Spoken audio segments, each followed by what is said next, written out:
समितीला आढळलं असल्याचं सांगितलं आहे.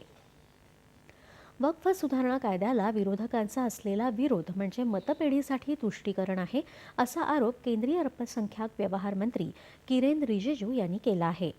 हा सुधारित कायद्याचं देशात स्वागत होत असताना विरोधक केवळ तुष्टीकरणाचं राजकारण करत आहेत, असं ते म्हणाले. विरोधक मुस्लिम समाजात भीतीचं वातावरण निर्माण करत आहेत. मुस्लिम समाजाचा विकास झालेला विरोधकांना नको आहे, अशी टीका देखील त्यांनी केली.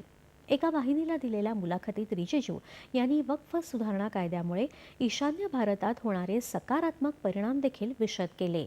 दरम्यान मुर्शिदाबादमध्ये झालेल्या हिंसाचाराच्या विरोधात भाजपानं काल पोलीस महासंचालक कार्यालयासमोर आंदोलन केलं. या हिंसाचारावर मुख्यमंत्री ममता बॅनर्जी मौन बाळगून आहेत, असा आरोप भाजपानं केला आहे. राष्ट्रीय महिला आयोग आणि मानवी हक्क आयोगाची पथकं हिंसाचारग्रस्त भागाचा दौरा करणार आहेत.